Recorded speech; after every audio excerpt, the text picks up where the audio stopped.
Welcome everybody to the Meeple Mentor channel. I'm Jared, and today we're doing an unboxing of the second edition of Great Western Trail by Alexander Pfister. It is one of my top number 1 or number 2 games, that or his other game Maracaibo. It kind of fluctuates back and forth which one of them I like better. So this has a new edition, a new print, new artwork, and a whole slew of new things to it, and I just got a copy of it. And since it's one of my favorite games, I really want to take a look at this with you. So we're going to open it up and see what's inside this newest edition. So first we're going to read what it says here on the back. Epic adventures await you on the Great Western Trail. 19th century America never looked so breathtaking.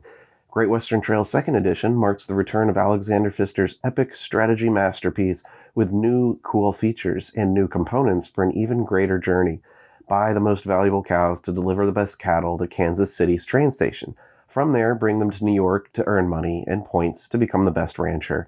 Hire cowboys, builders, and engineers to get closer to your goal. To find cows, which increase your cattle value, construct buildings to get more actions, ride your train to reach the farthest cities. With an abundance of strategies, plan all your actions wisely and make the most out of every decision to find the trail to victory.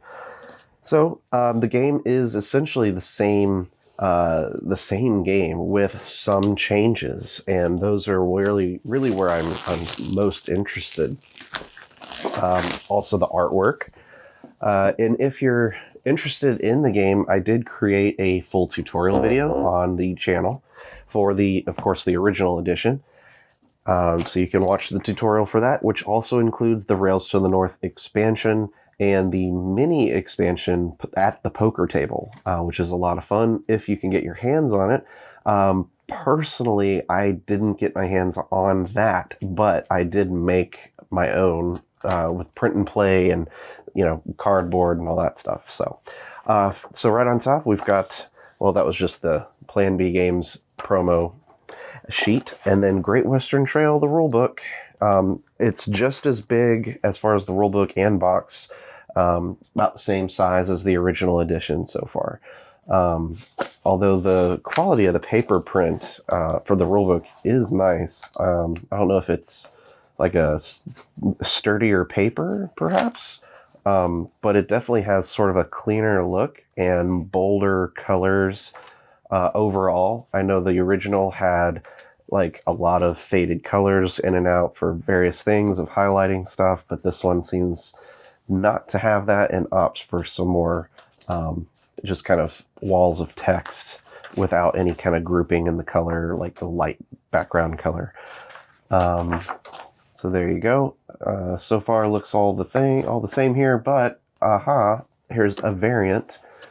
The Submental. The orange Submental cattle cards are part of a new variant to play. This cattle card comes with 3 stages: the Submental calf, the Submental heifer, and the Submental cow. Only stage 1 is available on the cattle market. Each time you reach Kansas City, you may upgrade your orange Submental cattle cards to the next stage in order to get a more valuable version. So here you can see stage 1 is a value 2, then value 4, then value 5. So if I recall, yep, here we go.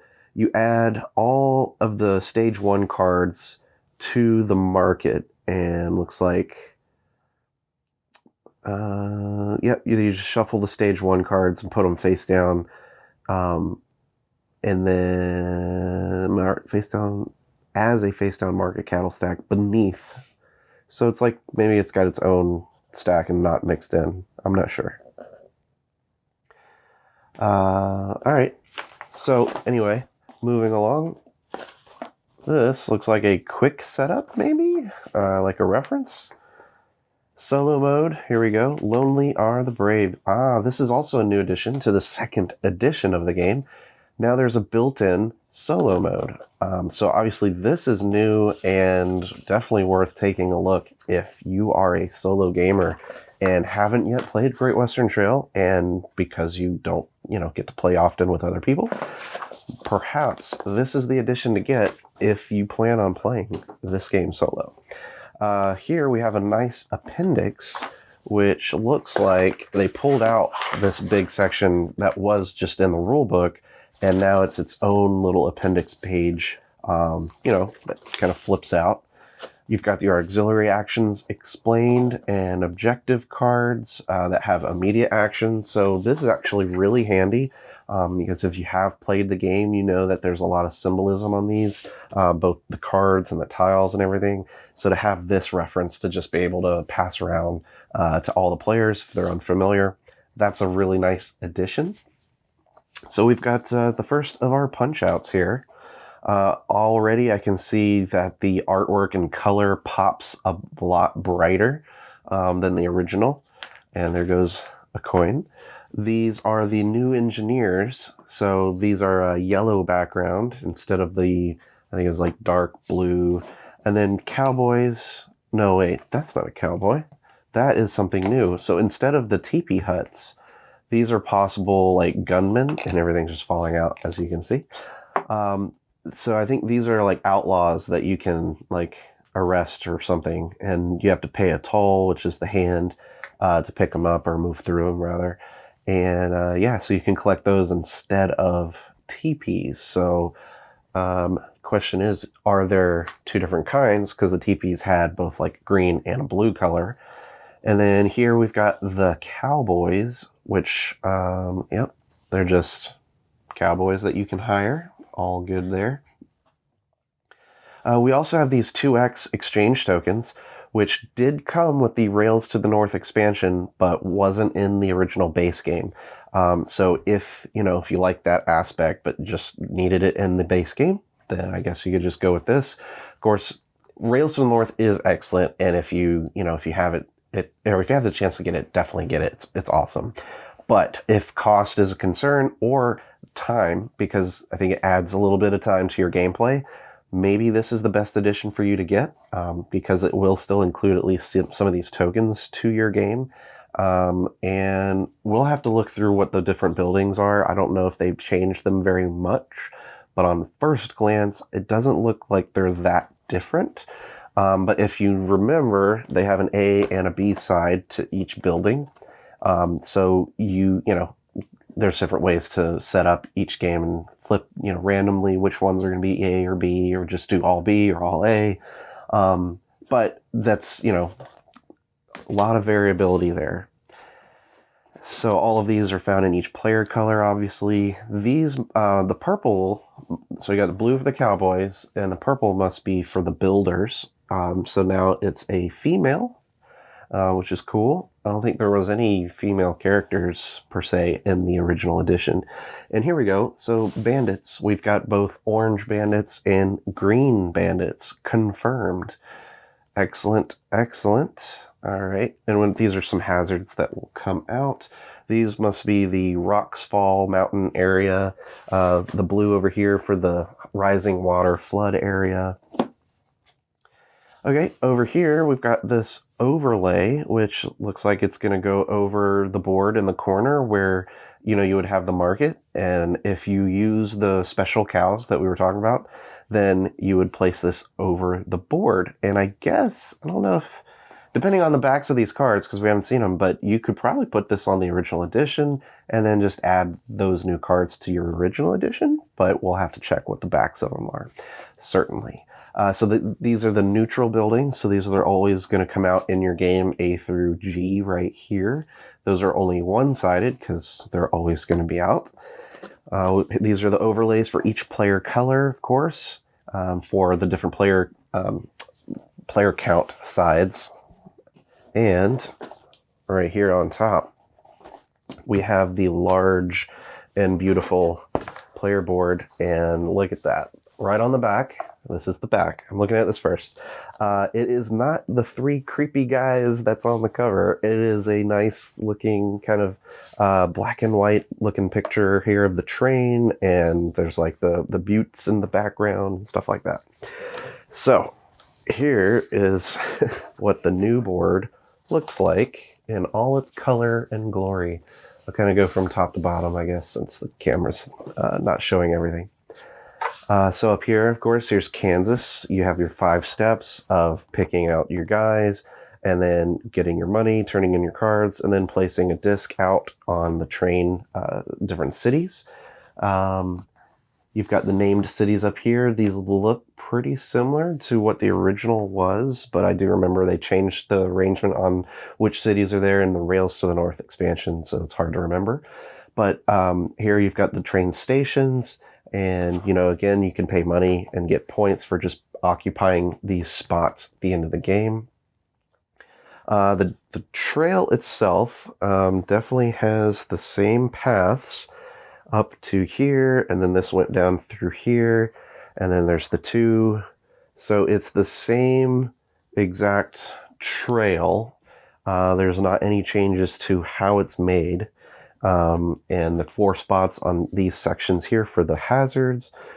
And yeah, everything looks pretty much the exact same layout-wise, gameplay-wise, as the original. And also here, this is going to be your market that you can purchase and hire folks to your unit or whatever. And down here is, of course, where you put the shuffled market deck. And it looks like with the overlay, you'll be putting that here. Let me punch that out real quick so you can kind of see. That goes here. And you'll have this new option. So, yeah, we'll see. I'll have to read more on that, but that just sits right there. It has a much more watercolor kind of art look to it, but it's brighter overall. Depending on your preference, it might be more appealing as far as just a presentation. I'm not sure. I like this like wooden kind of outline here along the sides, and here it looks you can earn a 2x if you get this one, which is nice. So there's on the board a way to get a 2x. I might end up making that like a home rule when using the original edition. If you get this guy, you get the 2x. So that's what this looks like. You've got the beginning and end of the trail. All right, moving on to what else is in the box. Of course, right here popping out is the dual layer, recessed player boards, which is amazing because the original edition didn't have anything like this. And so your pieces might slide all around and stuff like that. Games, they get criticized for when you have a lot of stuff that has to be in a certain place on your board. So now you've got these recessed spots for where all your discs are going, which also helps with teaching and setup because it's easy to just say where all the circled indentations are. Place your discs, and then, it's just, these are where your guys go. So that makes perfect sense to me. These all look to be the same bonuses for placing your guys out here.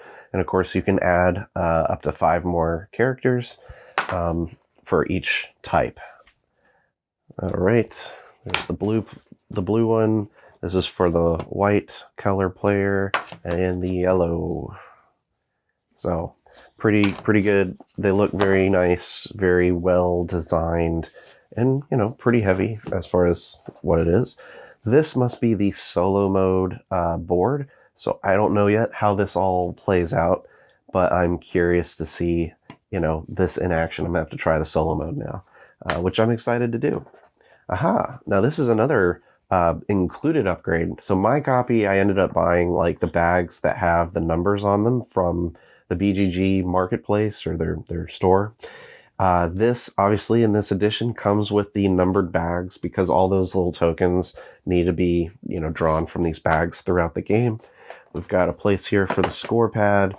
We've got cards, and nope, can't combine them because they have a different card back. So that's not going to happen. And here we've got our cattlemen and the cubes and the train pieces. The trains look to be the same. The cattlemen are different. And we have what looks to be like plastic hats. So now your cattlemen will get to wear a hat that denotes their color, which is cool. And I guess then it doesn't matter which one of these mover pieces that you choose. You've got different, I guess, skin color tones or something that you can play with. Here you go. But yeah, it doesn't matter which one you choose because then you can just put your hat on and everyone knows, hey, you're the blue player or whatever. So there you go. He has his little blue hat. So that's cool. I mean, the other one didn't have these little accessories, so that's awesome. Keep those separated so that people can always choose which one they'd be, and have to have like the same color wood person for each color that piece you use. And here's all the discs, that go with all the player colors. And just to take a quick look, painted disc piece, wood pieces. Yep, still wood.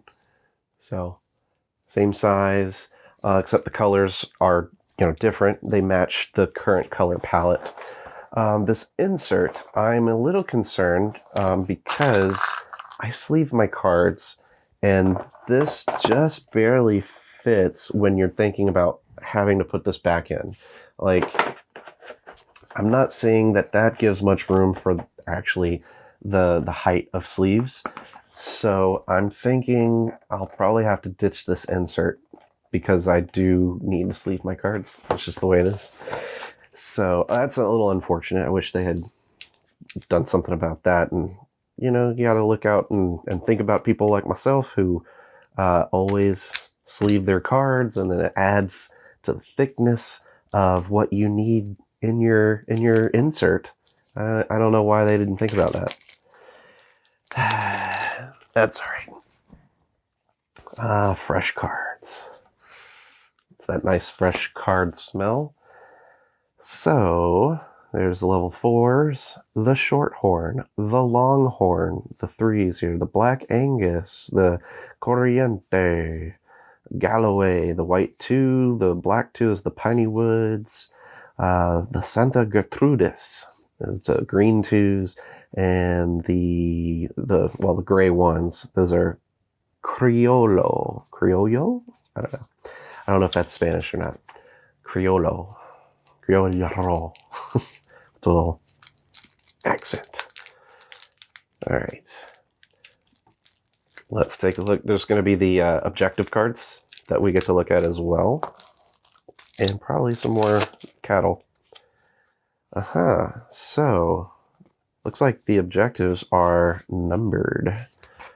Interesting. And of course we have the starting objectives. All right, let's go with this.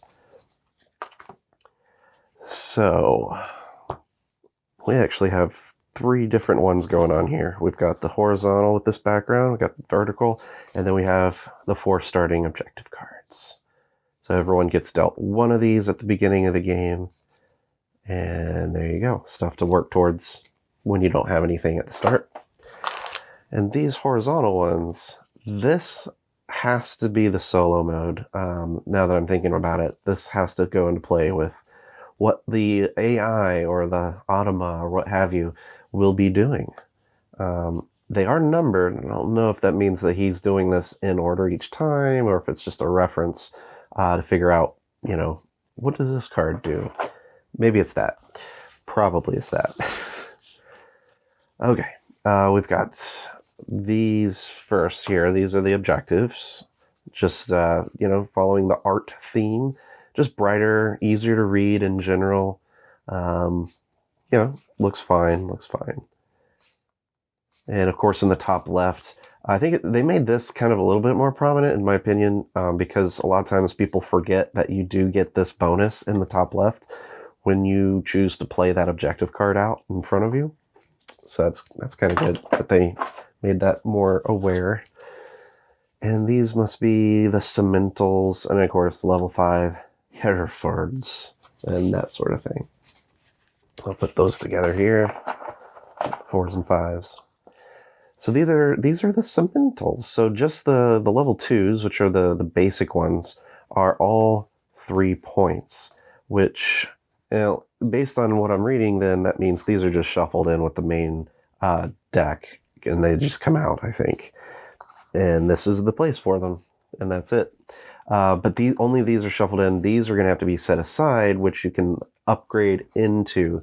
So they go from 3 points to 4 points to 5 points as far as at the end of the game how they score, but 2 to 4 to 5 as far as the value, which you can earn in coins when they're delivered.